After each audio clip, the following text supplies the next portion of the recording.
Welcome to Tea with Queens, where Hollywood's secrets don't stay secret for long.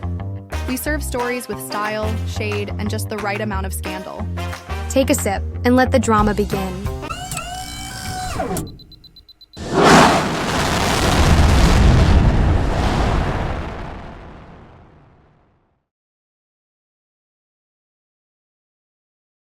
So, let's dive into this eyebrow-raising report about Meghan and Harry's Netflix deal.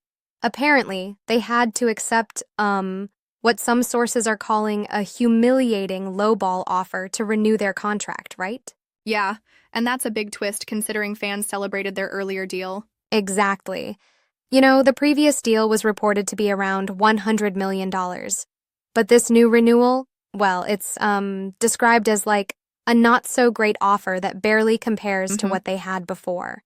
That really makes you wonder if Netflix is taking advantage of their weakened market position, huh? Precisely. The report suggests that while the fans saw this as a comeback signal, the reality is that Netflix just, grabbed a deal with minimal risk on their end. Right. Saving face, rather than adding substantial value for the Sussexes. And isn't it interesting how, despite the renewed partnership, their projects have been, well, hit or miss? Absolutely. It's like with the biographical docuseries, they really knocked it out of the park.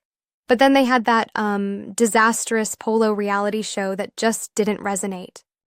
Yep. That kind of inconsistency does make it seem like maybe the Netflix deal was more about keeping the relationship going than about quality content. Right.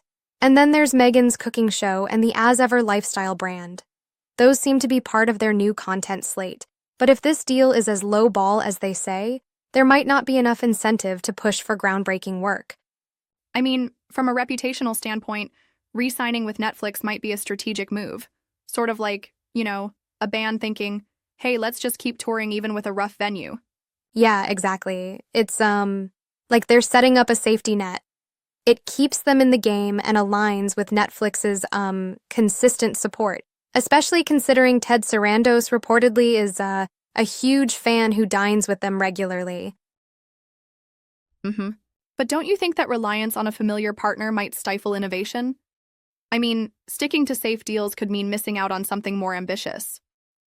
I get that point, but maybe it's less about innovation and more like about stabilizing their brand in the midst of this mixed performance. After all, they've got a new season lined up for the cooking show and a documentary that seems, heartfelt. Yeah. True, the upcoming documentary, Masaka Kids, A Rhythm Within, sounds promising, focusing on kids turning hardships into joy, which is a nice pivot. Definitely. It's like they're reinventing the narrative while patching up the reputation. And while the lowball offer seems like a setback, it might actually be a calculated move for reputational repair rather than a bid for high revenue. So essentially, while the deal might be a financial downgrade, it could pave the way for a more thoughtfully curated brand journey. Exactly. Consider it a stepping stone to recalibrate. Sure, it's a bit of a slap in the face, but sometimes saving face can be, more important than the cash on offer. Right. It'll be interesting to see how audiences respond to their upcoming projects under this new arrangement.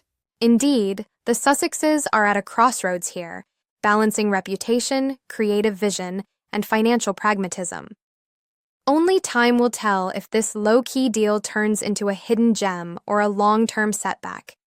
Absolutely, a real nail-biter for both their brand and our curiosity.